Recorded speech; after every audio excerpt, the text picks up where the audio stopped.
히어널TV 파스꾼 동지 여러분께 문화 인사드립니다. 히어널TV 윤목사입니다. 예, 금요 독서의 시간입니다. 히어널이와 함께 읽는 로렌 베트너의 칼빈주의 정론. 우리가 지난 시간에 유효적 은혜를 다 읽고 성도의 견인 일부를 조금 읽다가 마무리를 했습니다. 그래서 우리가 지난 시간에 235페이지까지 읽었죠. 3번 참 신자라도 일시적으로 타락하여 범죄할 수 있다. 그 앞까지 이제 읽었습니다. 오늘 이제 나머지 성도의 견인 읽고 나서 그리고 이제 그 다음 장으로 이제 넘어가서요. 이제 3부 칼빈주의 예정론에 대한 여러 반론들에 대해서 조금 더 읽고 나서 마무리하는 것으로 그렇게 하겠습니다. 그래서 이제 예정론은 숙명론이라는 이 설 관련해 가지고 조금 잠깐 또 이야기도 드리고 그것까지 읽으면 아마 되지 않을까 싶은데요. 시간상 예, 오늘 235페이지 성도의 견인 세 번째 참 신자라도 일시적으로 타락하여 범죄할 수 있다. 이 부분부터 함께 읽어나가도록 하겠습니다. 여러분 또 펜을 드시고요. 함께 책을 통해서 개혁신앙의 귀한 깊은 보고들을 또 깨닫는 은혜가 있길 바랍니다. 참 신자라도 일시적으로 타락하여 범죄할 수 있다. 성도의 견인 교리가 신자는 한시라도 범죄하는 일이 없음을 의미하는 것은 아니다. 슬프게도 신자는 너무 자주 죄를 범한다. 최선의 신자라도 일시적으로 타락하는 일이 있다. 그러나 아주 타락하진 않는다.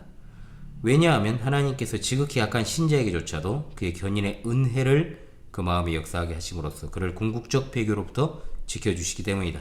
우리가 이 보배를 질그릇에 이는 능력의 심히 큰 것이 하나님께 있고 우리에게 있지 아니함을 알게 하려 함이라. 고린도서 4장 7절의 말씀입니다. 자, 자신의 경험으로도 대사도 바울은 내가 원하는 바 대사도라는 표현을 쓰죠. 선은 하지 아니하고 도리어 원치 아니하는 바 악은 행하는도다. 이를 행하는 자가 내가 아니요 내 속에 거하는 죄니라. 그러므로 내가 한 법을 깨달았느니 곧 선을 행하기 원한 나에게 악이 함께 있는 것이로다. 내 속 사람으로는 하나님의 법을 즐거워하되 내 지체 속에서 한 다른 법이 내 마음의 법과 싸워 내 지체 속에 있는 죄의 법 아래로 나를 사로잡아 오는 것을 보는도다. 오호라 나는 공고한 사람이로다. 이 사망의 몸에서 누가 나를 건져내랴? 우리 주 예수 그리스도로 말미암아 하나님께 감사하리로다. 그런즉 내 자신이 마음으로는 하나님의 법을 육신으로는 죄의 법을 섬기노라. 아멘. 자, 신자의 고백이죠. 이것은 참된 신자라면 누구나 이 구절에서 자기 자신의 경험을 읽게 될 것이다. 그렇습니다. 그리스도인이 죄를 범하는 것은 물론 동그라미 자가당착의 큰 모순이다.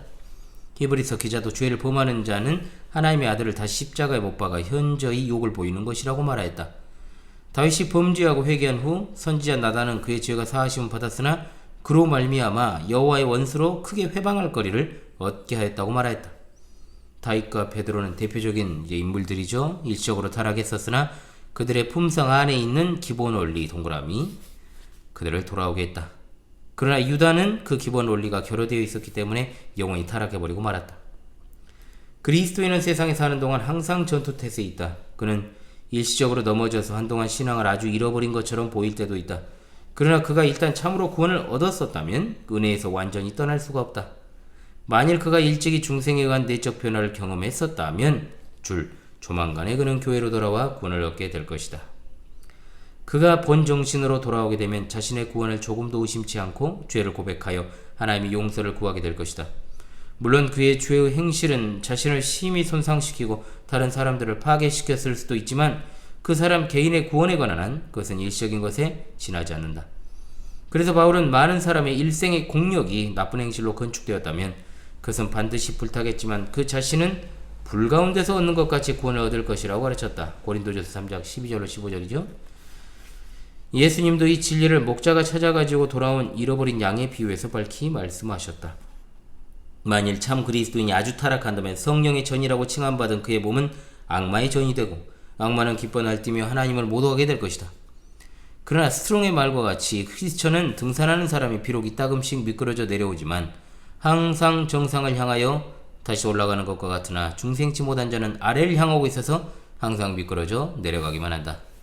또한 스펄전의 말과 같이 크리스천은 배 위에 있는 사람이 때때로 가판 위로 굴러떨어지긴 하지만 바다에는 결코 떨어지지 않는 것과 같다. 이런 점에서 택함받은 자는 탕자처럼 잠시 세상에 미혹되고 자신의 유혹에 빠진다. 그는 쥐업 열매를 먹으며 살아보려 하나 그것으로 허기를 채울 수 없으므로 조만간에 내가 일어나 아버지께 가서 이르기를 아버지여 내가 하늘과 아버지께 죄를 얻었사오니 라고 말할 수밖에 없게 될 것이다. 이리하여 그는 변치 않는 하나님의 아버지의 사랑의 환대를 받는다.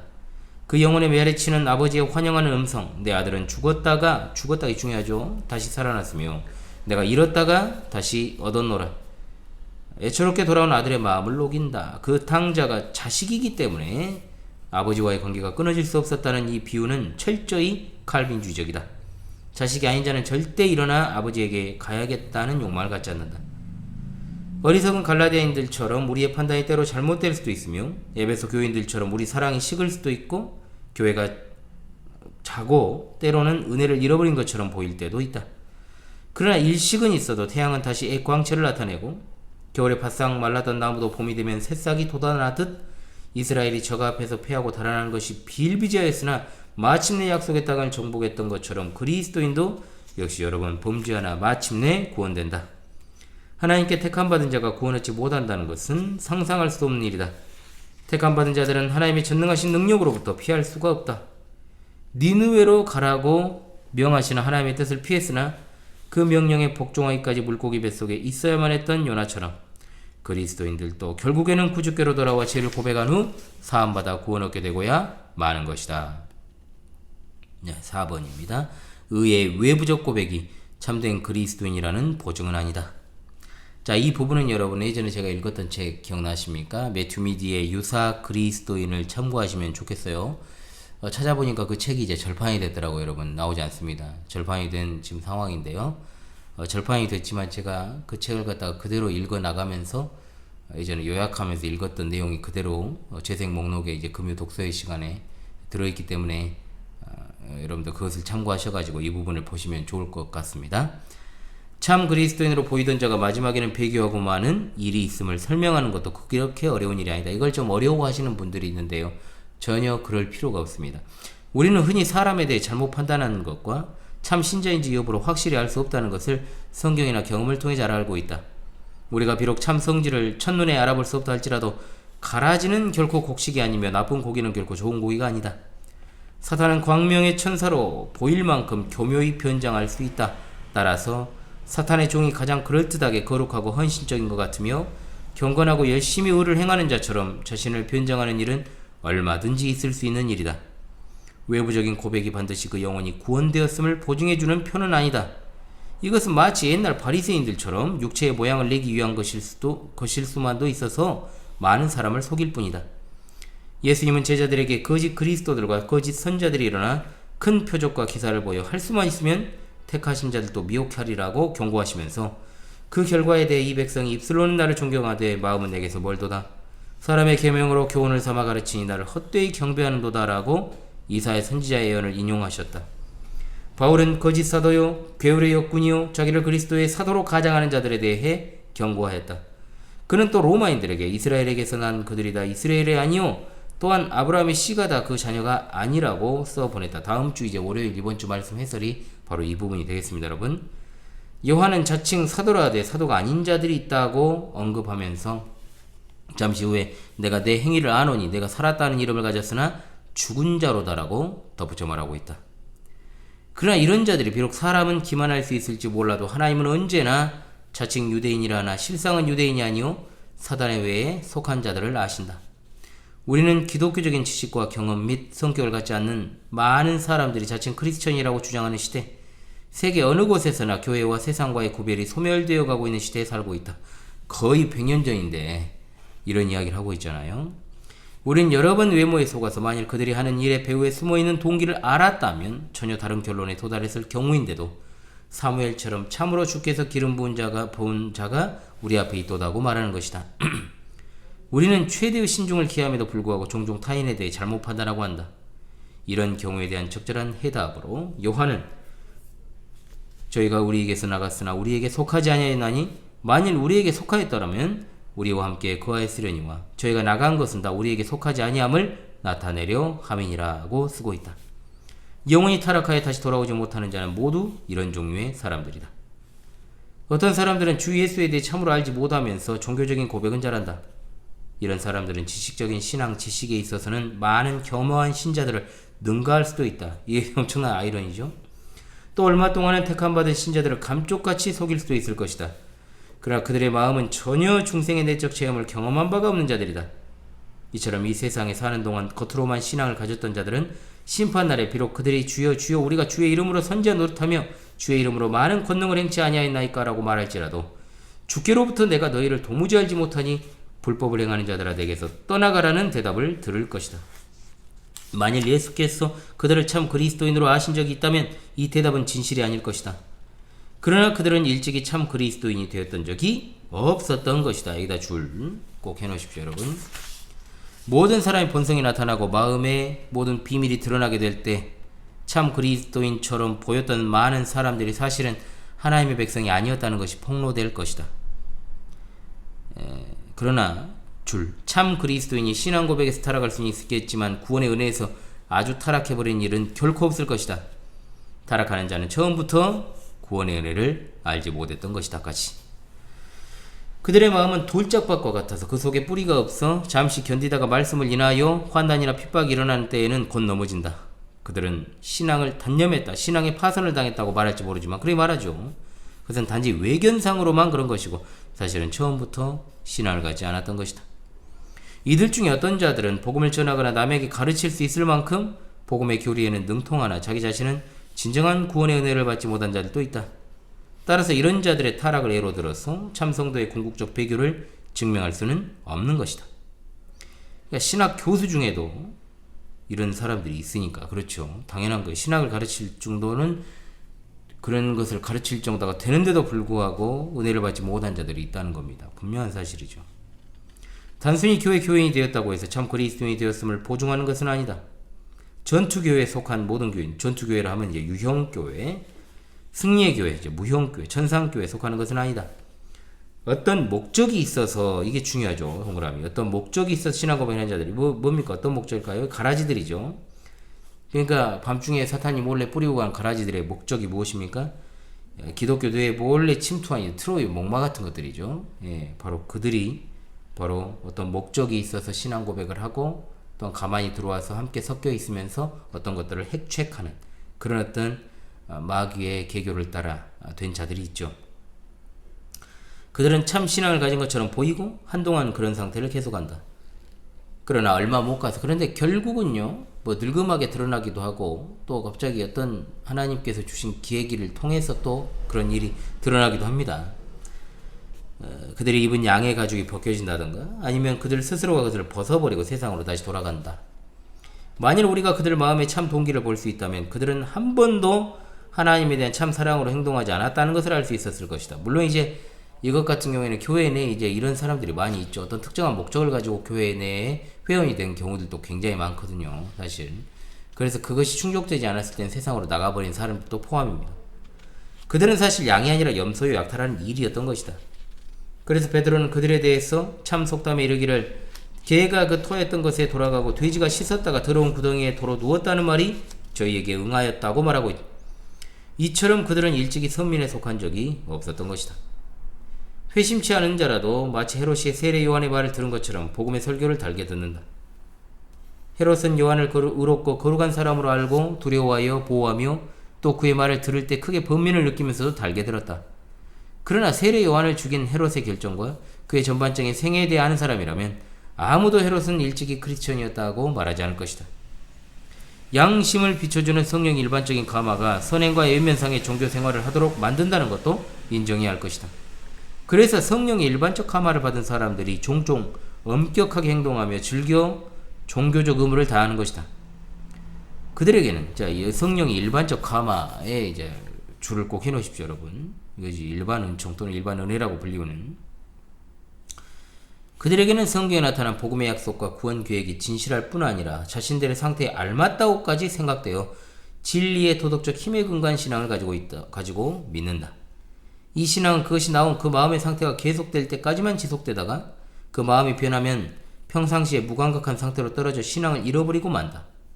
돌짝밭이나 가시덤불 속에 떨어진 말씀을 받은 자란 곧 이들을 말하는 것이다. 이와 같은 일시적 신앙의 예는 성경에서나 일상생활 속에서 얼마든지 찾아볼 수 있다. 이런 경험이, 즉 일시적 신앙이 진정한 회심에 선행하거나 진정한 회심을 성취하는 수도 종종 있으나 대부분의 경우에는 진정한 회심이 뒤따르지 않는다. 그래서 이런 일이 일생에 몇 번이고, 제가 몇 번이고 많이 봤죠. 진짜 이런 사람들을 되도록표 계속 돌아갔다가 또 나왔다가, 그래야 아예 이제 나가는 경우가 오더라고요. 결국은 진짜 인생 살아봐야 알겠더라고요. 진짜로. 제가 아직 인생 나이 지긋한 우리 성도님들에 비해서는 그렇게 많은 나이가 아닙니다만, 그래도 저도 이 짧은 인생 가운데서 그런 것들을 많이 경험을 하는데 얼마나 많이 보신 분들이 많겠어요. 그런 거를. 그잖아요. 자, 그래서 그들은 결국 이전의 무감각한 세속적 상태로 돌아오고 마는데, 이런 외부적인 신앙생활과 진정으로 중생한 자의 신앙생활을 식별한다는 것이 타인은 물론 본인으로서도 어려운 일이다. 따라서 동그라미, 저들의 열매 동그라미, 저들을 알지니라는 주님이 주신 시금석으로 구분할 수밖에 다른 방법이 없다. 그러나 중요한 거 별표, 아무튼 교회의 회원인 신자의 진위를 가려내는 권리는 오직 심판자이신 하나님에게만 속한 권리이다. 아멘. 자, 다섯 번째, 알미니안파의 불안정감을 읽도록 하겠습니다. 자유의지 교리를 고수하는 동시에 참신자가 구원의 은혜에서 아주 타락할 수도 있다고 말하는 알미니아노스는 그가 아무리 참신자라 할지라도 현세에서 결코 자기 구원에 대해 확신할 수 없을 것이다. 그는 그의 현재의 구원에 대한 보증은 가질 수 있으나 그의 궁극적 구원에 대해서는 다만 희망을 가질 수 있을 뿐이다. 그는 수많은 신자가 훌륭하게 출발했으나 타락하여 멸망에 빠지는 것을 보았으며 현재 보고 있다. 따라서 자기 자신도 그와 똑같은 경로를 밟지 않으리라고 장담할 수 없는 것이다.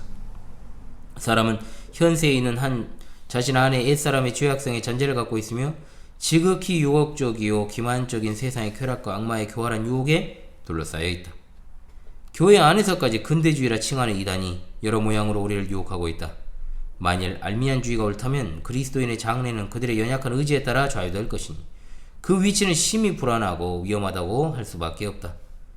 더구나 알미니안주의의 논리대로라면 천국에 가서까지도 성결을 이루는 일은 전혀 불가능하다고 주장할 수밖에 없다.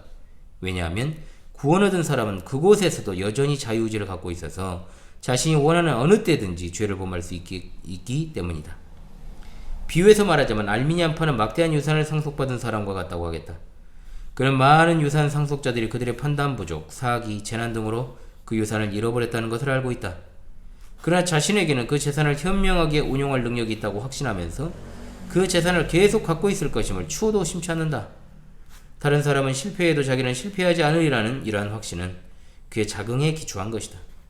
그러나 이것을 영적 세계의 일에 적용해 볼 때 얼마나 무서운 망상인가? 범죄의 성향을 충분히 갖고 있는 자가 구원의 보증을 자기 능력 위에 두다니 얼마나 어리석고 비참한 일인가.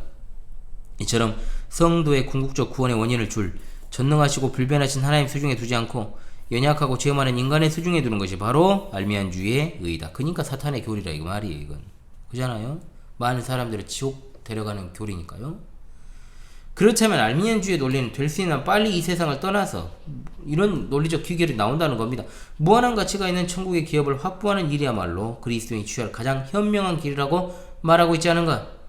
여러 교우가 타락한 신뢰가 있는 것을 보면서 줄 구태여 이 세상에 더 머물며 얼마 되지 않는 나그네 생활을 위해 그의 영원한 구원을 내기한다는 것은 부질없는 일이다.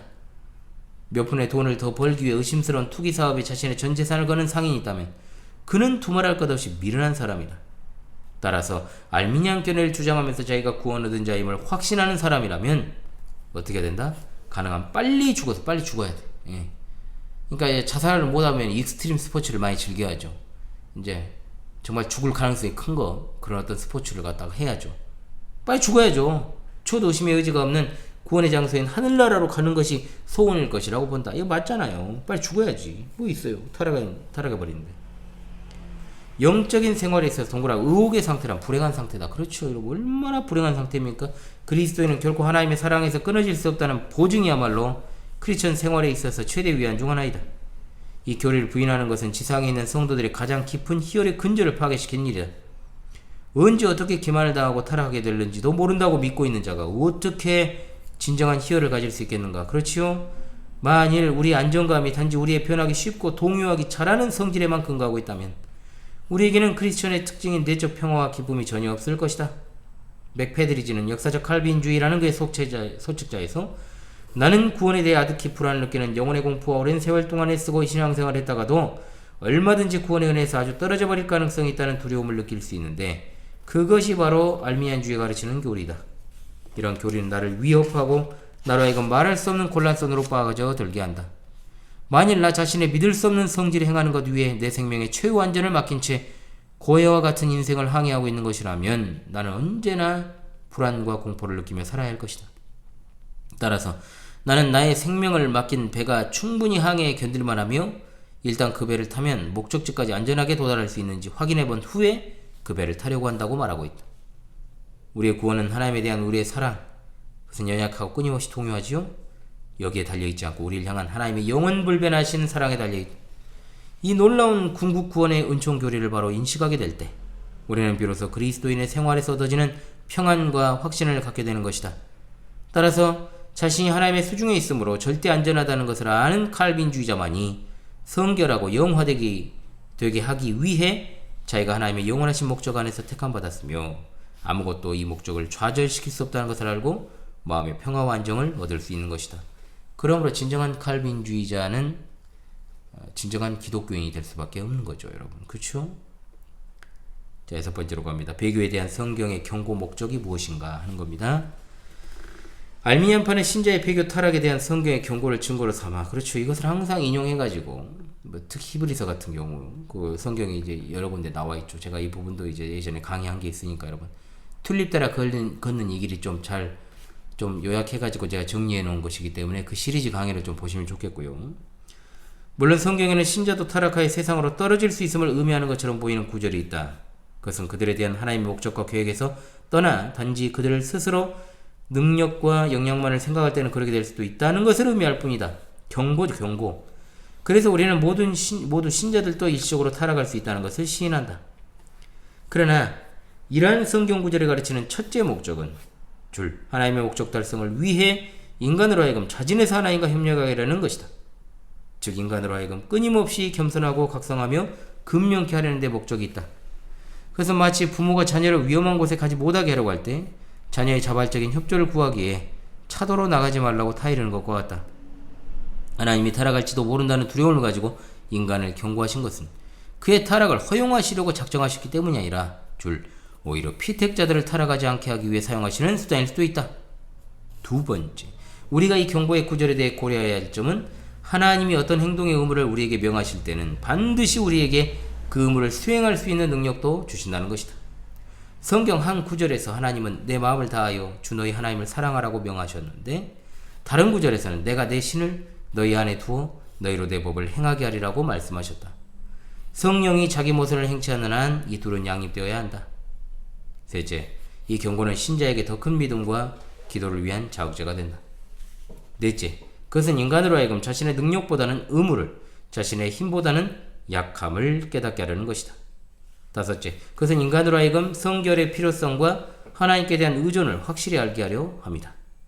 여섯째, 그것은 불신자로 하여금 변명의 의지가 없게 하기 위함이다 라고 그랬습니다. 여러분 이 6가지의 논리를 잘 기억을 합시다.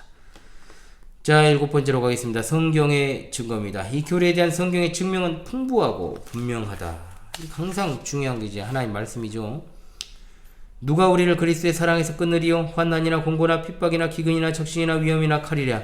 기록된 바 우리가 종일 주를 위하여 죽임을 당케 되며 도살할 양같이 여김을 받았나이다 함과 같으니라. 그러나 이 모든 일에 우리를 사랑하신 이로 말미암아 우리가 넉넉히 이기느니라.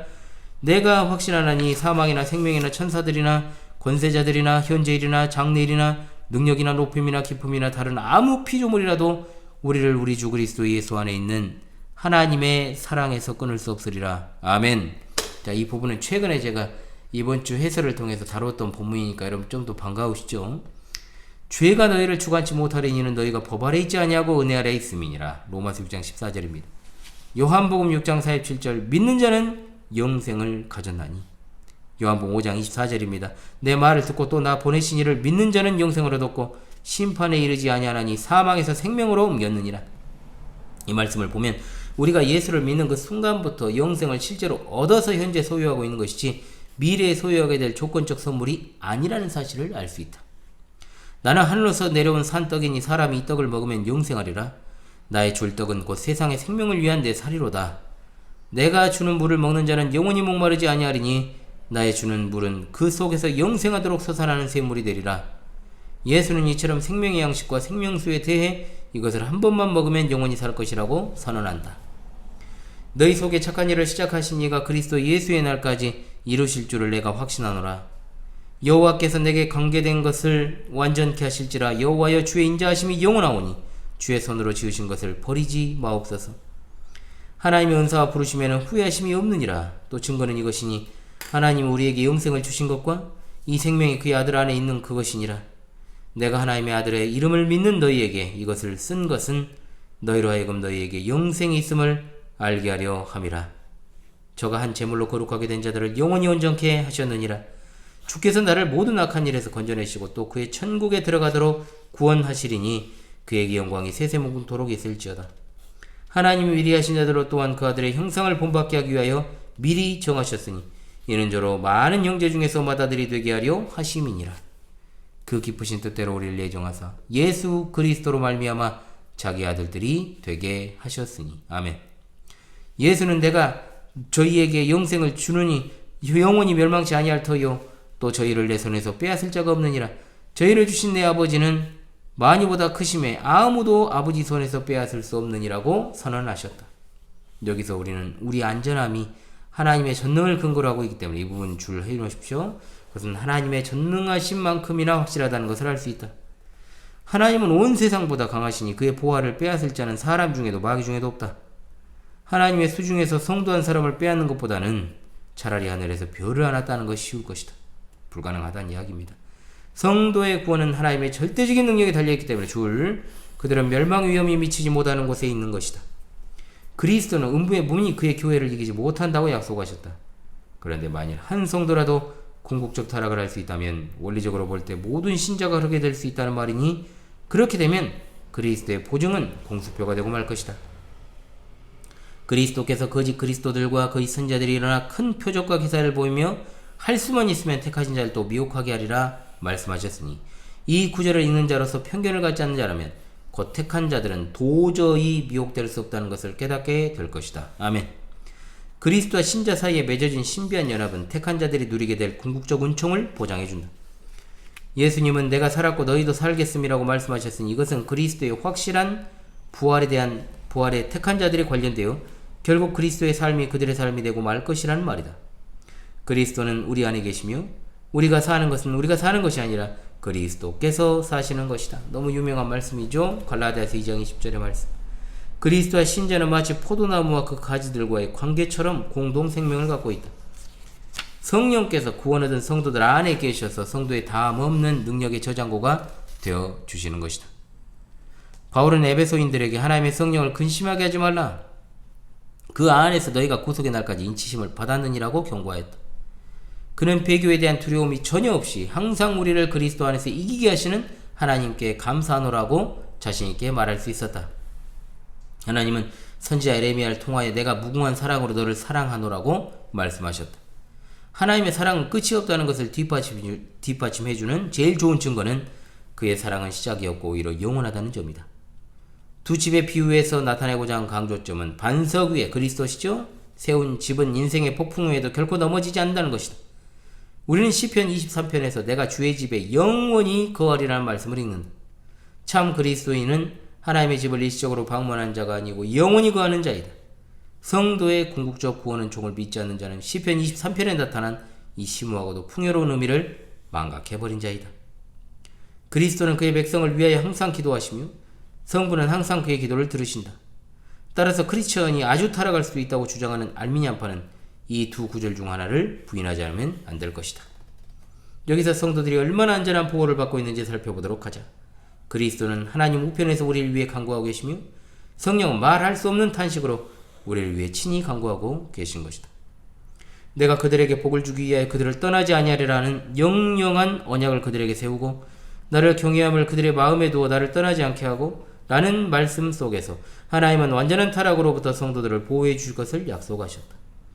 에스겔 11장 19절로 20절에서 하나님은 그들에게 돌 같은 마음을 제하고 부드러운 마음을 주어 그들로 하여금 하나님의 법도를 지키게 하여 그들은 그의 백성이 되고 그는 그들의 하나님이 되리라고 약속하셨다. 베드로는 신자의 완전 타락을 부인한다. 왜냐하면 신자는 말세에 나타나기로 예비하신 구원을 얻기 위하여 믿음으로 말미암아 하나님의 능력으로 보호하심을 입기 때문이다. 바울은 하나님이 능히 모든 은혜를 너희에게 넘치게 하시나니 이는 너희로 항상 모든 것이 넉넉하여 모든 착한 일을 넘치게 하려 하심이라고 말한다. 그는 또 주의 종은 그 섰는 것이나 넘어지는 것이 제 주인에게 있음에 저가 세움을 받으리니 이는 저를 세우시는 권능이 주께 있음이니라고 선언한다. 그리스도에는 더 확실한 약속을 가지고 있으니 사람이 감당할 시험 밖에는 너희에게 당한 것이 없나니 하나님은 미쁘사 너희가 감당치 못할 시험당함을 허락지 아니하시고 시험당할 즈음에 또한 피할 길을 내사 너희로 능히 감당하게 하시느냐. 이 약속이다. 그의 백성이 견뎌낼 수 없는 시련에 봉착하지 않도록 하시는 것은 섭리 하나님의 절대적인 선물이다. 주는 미쁘사 너희를 굳게 하시고 악한 자에게서 지키시리라. 여호와의 사자가 주를 경외하는 자를 둘러 진치고 저희를 건지시는도다. 바울은 그의 극한 시련과 곤란 속에서도 결코 타락하지 않으리라는 것을 확신하였기 때문에 우리가 사방으로 우겨쌈을 당하여도 쌓이지 아니하며 답답한 일을 당하여도 낙심하지 아니하며 핍박을 받아도 버림받지 아니하며 거꾸러뜨림을 당하여도 망하지 아니하니. 그 비교적 제가 최근에 다루었던 주일 설교 내용이죠. 주 예수를 살리신 이가 예수와 함께 우리도 다시 살리사 너희와 함께 그 앞에 서게 하실 줄을 아노라고 담대히 말할 수 있었던 것이다. 성도는 이 세상에 있을 때에도 시들지 않는 나무, 레바논의 무성한 백향목, 요동치 않고 영원히 서 있는 시온산, 반석 위에 세운 집에 비교된다. 주는 그들이 노년에 이르기까지 같이 계시고 죽을 때까지 인도하신다. 그리하여 그들은 최후까지 절대로 망하지 않는다. 궁극적 은혜를 지지한 또 하나의 강한 논증은 어린 양의 생명책에 관한 구절들에서 찾아볼 수 있다. 주님은 제자들에게 귀신이 그들에게 복종함을 인하여 기뻐하지 말고 그들의 이름이 생명책에 기록된 것을 생각하여 기뻐하라고 말씀하셨다. 이 생명책은 영원 불변하신 하나님의 뜻으로 제정된 선민들의 명부이니 여기 줄 해놓으세요. 그 이름의 수요는 증가될 수도 감소될 수도 없다. 이 생명책부터 이 책에는 의인의 이름이 적혀 있다. 그러나 멸망할 자의 이름은 창세 때부터 이 책에 기록되어 있지 않은 것이다. 하나님은 후에 말소해버릴 이름을 생명책에 기록하시는 실수를 범하시지 않는다. 기록했다가 지우지 않는다는 겁니다. 안식교 교리 중에도 이것과 비슷한 게 있는데 제가 나중에 이것은 한번 다루도록 하겠습니다. 지워버리는 거. 자, 주님의 백성은 한 사람도 멸망당하지 않는다. 그렇기 때문에 예수님은 그의 제자들에게 저들의 이름이 생명책에 기록되어 있는 것을 기뻐하라고 말씀하신 것이다. 만일 생명책에 이름이 쓰여졌다가 말소될 수도 있다면 어떻게 그 책에 이름이 기록된 것만으로 기뻐하라고 말씀하실 수 있겠었겠는가?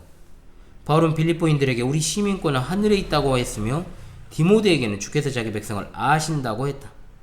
그리고 생명책에 관한 성경의 교훈은 수없이 많다. 이상의 증거들을 볼 때 그리스도인은 계속 은혜 가운데 있음을 알 수 있는데 그 이유는 주께서 그들을 은혜 가운데 있도록 보존해 주시기 때문이다. 위에 제시된 성경의 증거들은 선민들이 양쪽으로 안전하다는 것을 잘 나타내준다.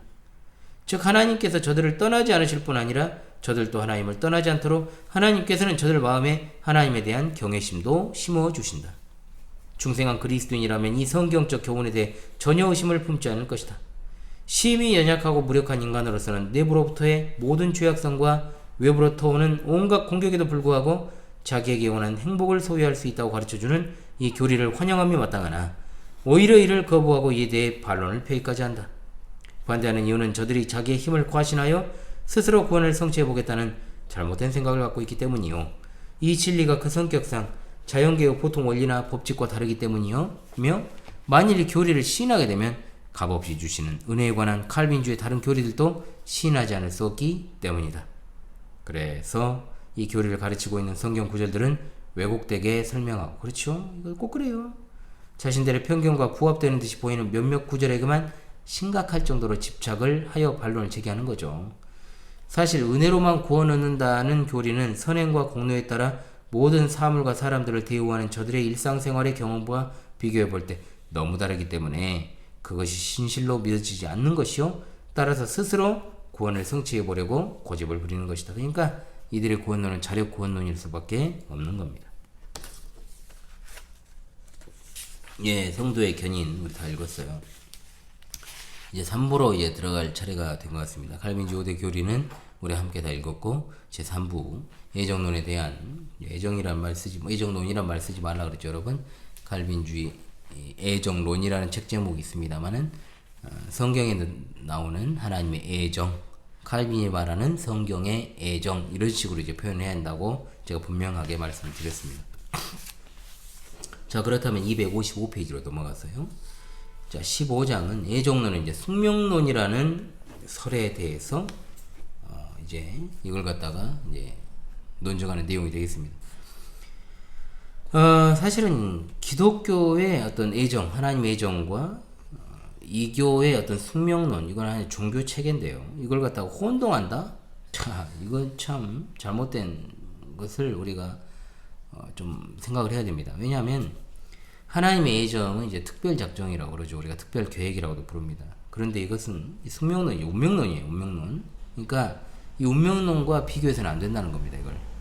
그러니까 운명론이라고 하는 것은 모든 사물은 미리 정해진 운명이 있다. 그래서 그 운명에 의해서 필연적으로 일어날 수밖에 없다. 이런 사상이죠. 그런데 성경에서 말하는 하나님의 애정은 무엇입니까? 하나님을 절대시합니다. 그런데 운명론은 운명을 절대시하는 사상이기 때문에 그 차이는 하늘과 땅 차이라고 할 수 있는 겁니다. 자, 헬라 철학자 중에 한 사람이었던 헤시오도스라는 사람이 있습니다. 이 사람이 이런 말을 했어요. 운명을 주관하는 세 사람의 여신이 있다고 했습니다. 그리고 이제 성경에도 등장하는 그리스 에피쿠로스 학파들, 이 사람들은 뭐라 그랬냐? 운명은 맹목적인 우연이다 그랬어요. 자, 스토아 학파 철학자들도 말합니다. 어떤 절대적 이성적인 법칙에 따르는 것이다. 이런 식으로요.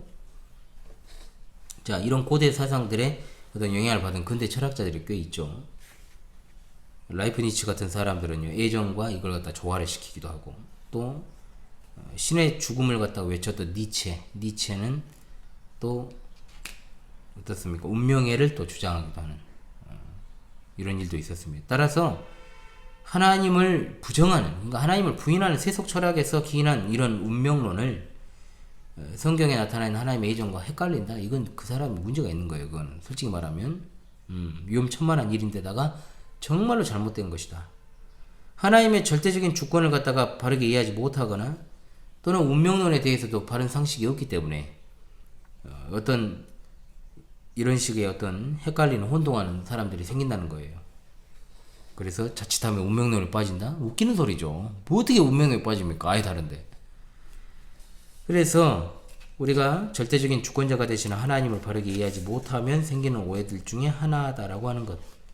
이걸 갖다가 우리가 잘 생각을 해야 한다 이 말입니다. 자, 그런 식으로 우리가 이런 거 오해하면 절대 안 된다라는 것을 말씀을 드리고, 그리고 절대로 이것은 헷갈릴 수 있는 성질의 것은 아니다라고 제가 분명하게 말씀을 드리면서 255페이지 제15장 애정론은 숙명론이라는 설에 대해서 읽어보도록 하겠습니다.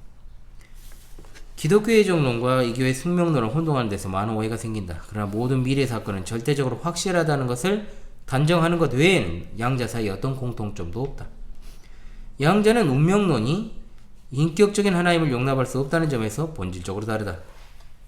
애정론은 무한히 지혜로우시고 능력이 많으시며 거룩하신 하나님께서 그렇게 이루어지도록 정하셨기 때문에 모든 사건들이 일어나는 것이라고 주장하는 반면, 숙명론은 물리적 필연성과 구별지을 수 없는 마치 큰 강이 나무 조각을 떠내려 보내듯 어쩔 수 없이 인간을 이끌어가는 하나의 맹목적이며 무지한, 그리고 비인격적이며 동그라미 부도덕한 세력으로 말미암아 모든 사건들이 생기는 것이라고 주장한다. 애정론은 하나님이 세계 질서 속에서 일어나는 모든 사건들을 통해 완성되어 가고 있는 하나의 통일된 계획 또는 목적을 영원전부터 가지고 계시다고 가르친다. 그리고 그의 모든 결정은 충분한 이유를 근거로 한 합리적 결정들이며, 그는 모든 피조물이 지향하는 하나의 큰 목표를 정해놓으셨다고 하면서 그 모든 사건들의 존재 목적은 첫 번째, 하나님의 영광을 위함이요, 두 번째, 하나님의 백성을 위함이라고 주장한다. 그런데 숙명론은 궁극적 원인이라는 관념을 배제시킨다.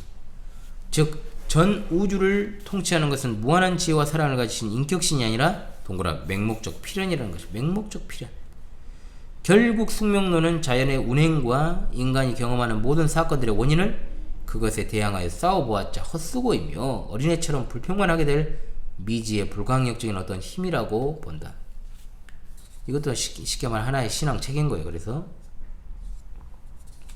예정 안에서는 인간의 자유와 책임이 고스란히 보존된다. 그러나 숙명론은 의지의 자유선택 및 결정을 전혀 인정하지 않으므로 인간의 행동 역시 자연법칙과 마찬가지로 인간의 힘으로 제어할 수 없는 필연에 속한 것으로 간주한다. 숙명론의 주장처럼 불가항력적, 비인격적, 추상적 능력이 모든 행동의 원인이라면 자유의지를 조건으로 하는 도덕적 책임은 세상에서 없어지고 말 것이다. 그러나 예정론에서는 인간이 보기에 비인격적, 맹목적인 것 같은 모든 세력들도 결국 하나님의 계획을 성취하는 방편일 뿐, 이 세력들이 인간의 의지까지 장악한다고는 보지 않기 때문에 자유의지를 조건으로 하는 도덕적 책임은 이 세상에 존재한다고 본다. 또 숙명론이 진리라면 인간에게는 종교, 사랑, 자비, 성결, 공의, 지혜 등을 추구할 동기가 없을 테지만 예정은 오히려 인간에게 이러한 덕행들을 사모하도록 동기를 보여준다. 결국 숙명론은 인간을 회의와 절망으로 인도하는 반면 예정은 하나님의 영광과 찬란한 한나라의 영광을 나타내주며 인간으로 하여금 구원의 확신을 갖게 해준다. 따라서 인간의 행동이 기계의 작동과 다른 것만큼 또는 하나님 아버지의 다음없는 사랑이 인력의 힘과 다른 것만큼이나 예정론과 숙명론은 서로 다르다. 그래서 스미드는 예정론은 우리의 생명과 마음이 하나의 수레바퀴와 같은 인정 없는 운명이나 회오리 바람 같은 광무하는 우연에 좌우되는 것이 아니라 오직 무한히 선하시고 지혜로우신 하나님의 전능하신 장중에 달려있다는 영광스러운 진리를 우리에게 계시해준다고 말한다. 갈빈도 예정을 숙명론이라고 말한 예정론, 숙명론을 같은 선상에 놓고 이렇게 이야기를 하니까 꼭 어떤 하나의 학설들인 것처럼 이게 느껴지잖아요. 그러니까 말을 잘해야 한다니까요, 여러분. 예정론이 아니에요. 하나님의 예정. 칼빈도 예정을 숙명론이라고 말한 비난에 대해 극구 부인했다. 그는 운명이란 스토아주 철학자들이 만들어낸 필연이란 말의 또 다른 명칭, 하나님 자신까지도 전혀 자유가 없고 필연이라는 것에 노예가 되어버린 분으로 여기는 교훈이다. 그러나 성경으로 정의해 볼 때 예정이란 어떤 속박도 받지 않는 자유자재하신 하나님의 모략임, 그것으로 모든 인간과 사물들을 재정 통치하시되 우주 안에 있는 모든 부분, 심지어 지극히 적은 티끌이리까지 무한히 지혜롭고 공평하게 재정 통치하시는 것을 말한다. 따라서 만일 독자들이 나의 저서들을 주의 깊게 읽어보면 한다면 사실 운명이란 모욕적인 용어는 내가 가장 싫어하고 꺼려하는 용어임을 단번에 확인할 수 있을 것이다. 더구나 어거스틴마저도 그 당시 그의 반대자들로부터 이와 똑같은 극단적인 말로 비난받았다는 것을 알게 될 것이다. 그래서 신자가 뭐 우연이라든지 운명이란 말을 입에 담으면 안 되죠, 당연히.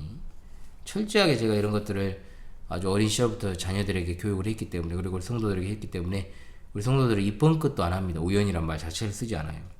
그것은 정말로 반기독교적인 언어니까요. 그렇죠? 분명 사실 언어 생활 중요해요. 우리가 어떤 영어를 쓰고 언어를 쓰고 어떤 용어를 갖다가 쓰느냐에 따라서 우리 신앙이 결정되는 겁니다. 사실 우리 신앙이 나오는 거예요, 그걸로. 그렇기 때문에 우리가 진짜로 말 조심해야 된다. 언어를 잘 사용을 해야 된다.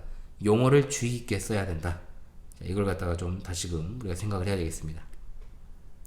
루터는 이교적 숙명론은 하나님의 예정과 예지에 관한 지식이 신 자체에 대한 통념만큼이나 이 세상에 방치되어 있다는 증거라고 말하였다. 철학사를 연구해보면 유물론이 바로 숙명론임을 알 수 있으며, 여기 줄 해놓으세요. 범신론 역시 숙명론과 많이 결부된 사상임을 알 수 있다. 다 통하니까요. 다 연결되어 있죠. 숙명론자라면 누구나 다 모순에 빠질 수밖에 없다. 만일 철저한 숙명론자가 된다면 그는 만일 내가 오늘 죽을 운명이라면 어차피 죽을 때니까 아무것도 먹을 필요가 없다. 또 만일 내가 앞으로 수년간 생존할 운명이라면 어차피 살 때니까 아무것도 먹을 필요가 없다. 따라서 나는 아무것도 먹지 않을 것이다. 이런 진짜 개떡 같은 논리가 다 있습니까, 여러분? 그러나 하나님의 예정은 그렇지 않죠.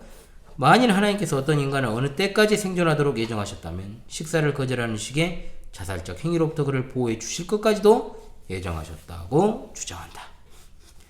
해밀턴은 예정은 단지 외부적으로만 이교의 숙명론과 비슷해 보일 뿐이다. 그리스도에는 냉혹하고 비인격적인 운명의 수중에 붙잡혀 있는 것이 아니고 우리를 사랑하사 독생자를 보내시어 우리를 위해 갈보리에서 죽게 하신 자비하고 사랑 많으신 하늘 아버지의 장중에 붙잡혀 있는 것이다.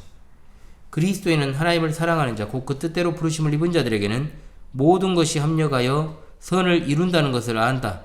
그리스도에는 하나님이 전지하시고 사랑이 많으시며 공의롭고 성결하심을 알기 때문에 그에게 모든 것을 맡길 수 있다. 하나님은 처음부터 끝까지 다 아시고 모든 것을 계획하셨기 때문에 설사 어떤 일이 잘못되어 가는 것처럼 보일지라도 당황해야 할 이유가 전혀 없다고 말한다. 따라서 예정을 신중히 검토해보지 않았거나 이에 대해 악의를 품고 있는 자는 예정론을 숙명론이라고 비난할 수도 있다 하겠으나, 예정론이 무엇이고 숙명론이 무엇인지를 아는 자가 그런 시설을 보한다면 그것은 전혀 변명할 여지가 없다고 봅니다. 그건 일부러 그런 거겠죠, 여러분. 우주는 하나의 조직체이기 때문에 우리는 마음의 의도와 목적을 없애버리는 숙명론을 택하든 아니면 하나님이 만물을 창조하셨으며 그것을 섭리적으로 지배하신다는 것, 그리고 그 자신이 자유이신 것처럼 인간도 인간 본성의 한계 내에서 자유하도록 만드셨다는 것을 주장하는 성경적 교리인 예정을 택하든 둘 중 어느 하나를 선택하지 않으면 안 된다. 이제 우리는 예정론과 이교적 숙명론은 서로 다를 뿐 아니라 완전히 상반되는 것으로서 절대 양립할 수 없는 양자택일적인 것임을 분명히 알았다. 이미 알고 계셨죠, 여러분? 이런 어떤 비교와 불필요하다 이것입니다. 날파리가 이제 본격적으로 출몰을 하네요. 자, 16장 조금 읽고 마무리하죠. 이번 주 읽기. 제 16장은 이겁니다. 예정론은 인간의 자유행동과 도덕적 책임에 있어서 모순된다는 설입니다. 자, 인간의 자유행동 문제를 먼저 보겠습니다. 이제 우리가 당면하게 되는 문제는, 잠깐만요, 날파리가,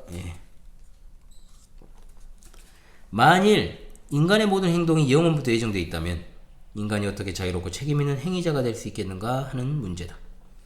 자유롭고 책임있는 행위자란 자신의 이성적 결정으로 행동하는 지성적 인간을 말한다. 그런데 예정이란 하나님께서 영원전부터 모든 인간의 생애와 자연계에서 발생할 모든 사건들의 실제적인 과정을 필연적으로 확정해 놓으셨다는 말이다. 물론 인간의 행동은 강요가 아닌 자신의 희망과 성향에 따라 이루어져야 할 것이다. 만일 그렇지 않다면 인간은 자신의 행동에 대해 전혀 책임을 질 필요가 없을 것이다. 그렇다고 해서 자유행위의 성격이 우연적이며 불확실한 것이라면 예정과 자유행위는 분명 모순될 것이다. 만물을 생기게 하고 또 그것을 지배하는 위대한 힘의 존재를 믿는 철학자는 무한한 의지의 지배 아래서 유한한 의지가 어디에 나타날 수 있는지 찾아보아야 할 것이다. 하나님의 주권과 인간의 자유에 관한 이 어려운 문제를 진정으로 해결할 수 있는 길은 둘 중 어느 하나를 부인하는 데 있지 않고 이 둘의 중요성을 충분히 인정하면서 줄 무한히 높으신 창조주 하나님의 주권을 죄인인 피조자의 자유 위에 두는 조화에 있다. 모든 사건을 예정하신 하나님, 그 사건 속에는 인간의 자유도 예정하셨기 때문에 인간의 자유는 다른 모든 사건과 마찬가지로 확정되어 있다. 하나님의 계획은 무한히 다양하고 복잡하며 영원에서 영원까지 이르며 그 안에는 행동하고 상호작용하며 서로 반응하는 수많은 자유행위자가 포함되어 있으며 그 계획 속에서 하나님은 그의 주권 하에 인간이 자신의 자유를 가질 수 있도록 예정하신 것이다. 그러나 하나님은 이 문제에 대해 우리에게 정식으로 설명을 해주지 않았고 우리 역시 우리의 유한한 지식으로는 이 문제를 충분히 해결할 수 없다. 그런데 성경 기자들은 인간의 생각과 의도에 대한 하나님의 절대적 지배를 조금도 의심치 않았기 때문에 자유행위자의 행위를 하나님의 포괄적인 계획 속에 포함시키는 데 대해 전혀 곤란을 느끼지 않았다. 웨스트민스터 신앙고백을 작성한 사람들도 인간의 자유를 분명히 인정했다. 왜냐하면 하나님은 장래에 일어날 모든 일을 자주적으로 불변하도록 미리 작정하셨다고 말한 후에 비록 하나님이 모든 일을 작정하셨지만 그렇다고 해서 하나님이 죄의 근원이 되시거나 지음받은 피조물의 자유를 억제하시거나, 이제 다음 장에서 이제 공부합니다. 이거는 제2 원인이 발생할 자유나 가능성을 재건하시는 것이 아니라 오히려 굳게 세우신다고 덧붙였기 때문이다. 별표. 한 개인의 행동은 그것이 그 개인의 행동이면서 동시에 하나님의 예정에 의해 합법적으로 실현되는 하나님의 능력의 결과에 불과할 뿐이다. 우리는 사람이 건축을 하는 경우에서도 이와 비슷한 이치를 발견하게 된다. 건축가는 먼저 설계도를 작성한 다음 목수, 석수, 용공 등을 고용해서 공사를 진행한다. 이 일꾼들은 모두 자유로이 일한다. 어떤 종류의 강요도 받지 않는다. 그들은 다만 노임 또는 노동 조건에 따라 자유롭게 스스로 결정하며 그 공사에 종사하는 것이다. 그리하여 건축가가 계획한 것을 자세한 부분에 이르기까지 그대로 완성해 놓는다. 이때 건축가의 의지는 그 건축 공사의 주요 의지가 되고 고용인들의 의지는 2차적 의지가 된다. 이처럼 우리는 종종 타인의 자유나 책임을 침해하는 일 없이 그들의 행동을 지시할 수 있다. 마찬가지로 그러나 이보다 훨씬 더 무한하신 강도로 하나님은 우리 행동을 지시하실 수 있는 것이다. 모든 사건의 진행 과정에서 하나님의 의지는 1차적 원인이요 인간의 의지는 2차적 원인으로 이 양자는 완전한 조화 속에서 일한다. 좀 재밌는 이야기를 여기서 좀 역설적으로 들릴지 모르지만 어떤 의미에서 하나님 나라는 민주적이라 할 수 있다. 민주주의 본질적 원리 뭡니까? 그것이 바로 피지배자의 동의에 입각한다. 물론 하나님 나라는 하나님을 절대적 지배자로 한 나라다. 그러니까 그런 뭐 전체주의 80적 국가인 것처럼 이렇게 이야기를 해서는 안 되겠죠, 여러분. 공산주의나 사회주의에 기독교가 들어갈 수 없는 이유, 그들이 기독교를 반대하는 이유가 또 여기 나오는 겁니다, 여러분. 그리고 왕정체제도 마찬가지죠, 여러분. 왕정체제도 그것이 효과적으로 잘 진행이 됐을 때는 상관이 없지만 정말로 뭐 또라이가 왕이 됐을 때는 진짜 어떻습니까? 백성의 삶의 질 자체가 나빠져 버리는 그런 상황이 도래하지 않습니까? 자, 그러나 하나님 나라는 신자의 동의를 무시하거나 강요하지 않습니다. 신자들은 하나님의 감동 감화를 받아 즐거운 마음으로 복음을 받고 주권자의 뜻 행하기를 일생이때의 기쁨으로 여기는 것이다 그랬습니다. 두 번째, 이 반론은 하나님의 예지에 대해서도 공격한다. 인간의 자유행위력과 양립될 수 없기 때문이라면서 예정을 반대하는 것은 곧 하나님의 예지를 반대하는 것과 같다. 만일 하나님이 미래에 생길 어떤 사건을 예지하셨다면 그것은 예정된 것과 마찬가지로 확실히 발생할 것이다. 따라서 예정이 자유행위력과 모순된다면 예지 역시 자유행위력과 모순될 수밖에 없다. 그런데 알미니안파는 인간의 자유와 모순된다고 하면서 예정교리는 버리고 예지교리는 계속 지지하고 있으니 참 불합리한 일이 아닌가. 유니테리안파 자주 나오죠. 이 삼위일체를 부정하고 단일 인격을 주장하고 하나님의 예수 그리스도의 신성을 부정하고 그래서 종교개혁 시대부터 이제 계속해서 쭉 내려오져 왔던 유니테리안파. 비복음적이면서도 이 점에 있어서만큼은 알미니안파보다 훨씬 더 철저하다. 그들은 하나님은 가지적인, 그러니까 인간으로서 할 수 있는 모든 일들을 다 아신다. 그러나 자유행위는 불확실한 것이므로 하나님이 그것을 모르신다고 해서 그것이 하나님을 모욕하는 것은 아니다라고 말한다. 그러나 성경에는 자유행위자의 행동을 통해 성취되는 크고 작은 많은 사건들에 대한 예언이 담겨 있다. 이때 자유행동자들은 자기들이 하나님의 예언을 성취하고 있다는 것을 꿈에도 생각지 못했다. 그들은 자유로 행동했으나 실제로는 예언된 대로 행동한 것이다. 유대인들이 예수를 거절한 것, 로마 병사가 예수의 겉옷을 제비 뽑은 것, 베드로가 예수님을 부인한 것, 한 예. 성경 기자들은 어떠한 자유행위도 하나님이 예지하신 것이기 때문에 절대적으로 확실하게 성취될 것이라고 믿었음이 분명하다. 하나님의 예지는 유다나 베드로의 자유를 손상시키지 않았다. 아니 적어도 그들 자신은 그렇게 생각했다. 왜냐하면 유다는 후에 내가 무죄한 피를 팔고 죄를 범하였도다라고 후회했으며 베드로는 다구는 소리를 듣자 예수님의 말씀이 생각나서 밖에 나가 통곡하였기 때문이다. 예수께서 나귀를 타고 예루살렘에 입성하신 사건에 대하여 사도 요한은 제자들은 이해를 깨닫지 못하였다가 예수께서 영광을 얻으신 후에야 이것이 예수께 대하여 기록된 것임과 사람들이 예수께 이같이 한 것인 줄 생각났다라고 기록하고 있다. 우리는 공평한 재판관이 뇌물을 받지 않으리라는 것과 수전노가 금괴를 단단히 붙잡고 있으리라는 것을 미리 한다. 그렇다면 이들의 행동에 대한 우리의 예지가 이들의 행위상의 자유를 손상시킨 것인가? 물론 그렇지 않다. 유한한 지식의 소유자인 인간도 타인의 행위에 대해 어느 정도 예언적으로 정하게 할 수 있는데 하물며 인간의 마음을 완전히 아시는 하나님께서 인간의 행위를 예지하시지 못한단 말인가. 따라서 어떤 행동의 확실성은 그것을 실행하는 행위자의 자유와 모순되지 않는다. 만일 인간의 자유가 하나님의 예상치도 않았던 방면으로 마구 나갈 수 있다면 하나님의 예지란 말은 사실 무용지물이 되고 말 것이다. 예지란 미래 행위를 확실하게 만드는 것이 아니고 단지 그 확실한 것을 추정할 뿐이다. 그런데 하나님이 전혀 불확실한 사건을 확정적인 일처럼 예지하신다면 그것은 모순이 아니겠는가? 따라서 우리는 미래의 모든 사건은 확정적이며 하나님은 이것을 예지하신다고 말하든지 아니면 미래의 모든 사건은 불확실하며 하나님은 이것을 전혀 예지하시지 못한다고 말하든지 해야 할 것이다. 이처럼 하나님의 예정교리와 예지교리는 서면 같이 서고 넘어지면 같이 넘어지는 상호 수반적 교리이다. 자, 우리가 네 번째까지 읽도록 하겠습니다. 3. 확실성은 자유행동과 일치한다. 어떤 사람의 행위가 절대적으로 확정적이었다는 말은 그 사람의 행위가 강요되었다는 것을 의미하지 않는다. 만일 그가 원했다면 그는 달리 행동할 수도 있었을 것이다. 인간에게는 그가 반드시 행해야 할 일은 행하지 않고 그가 행하지 말아야 할 일은 행하는 능력과 기회가 있다. 즉 인간의 행동을 결정하는 것은 외부적 영향이 아니다. 인간의 행동은 하나님의 작정에 따라 결정되지만 강요되지는 않는다. 그들은 달리 행동할 수도 있고 종종 달리 행동하지 않으면 안 될 때도 있다. 유다와 그의 공범자들은 그들의 목적을 수행하도록 남겨줬고 그 사악한 성향이 지시한 대로 행동했다. 그래서 베드로는 그들을 비난했으나 동시에 그들이 하나님의 목적에 따라 행동했다고 선포했다. 그들이 하려고만 했다면 그들은 달리 행동할 수도 있었고 달리 행동했어야만 했다. 그러나 그들은 스스로 그렇게 행했으며 그것은 또 하나님의 작정에 의한 것이기도 했다. 따라서 확실성과 자유행위력은 서로 일치한다. 확실성과 자유행위력의 일치를 증명해주는 또 다른 논거들이 있다. 우리는 행동의 자유를 갖고 있지만 종종 어떤 기존 조건 아래서 행동을 확정하지 않으면 안 될 때가 있다. 예를 들면 부모가 자식을 위험으로부터 구출하리라는 것을 확실하며 그 구출 행위는 예언적으로 확정된 것이다. 그러나 그 부모가 그 일을 행할 때에는 전혀 자유로 행하는 것이다. 하나님은 절대적 자유행위자이지만 언제나 공의롭게 행하신다. 거룩한 천사들과 구원 얻은 성도들도 자유행위자이지만 결코 범죄할 수 없을 것이다. 만일 그렇지 않다면 그들이 영원토록 천국에 있으리라는 보증은 있을 수 없기 때문이다. 한편 악마나 타락한 인간은 비록 자유행위자이지만 범죄할 것이다. 아버지는 그의 아들이 이런 상황에서는 이렇게 행동할 것이라는 것을 알기 때문에 그 상황을 적절히 통제함으로써 아들의 행동을 미리 확정할 수 있다. 그러나 그때 아들은 자유로 행동하는 것이다.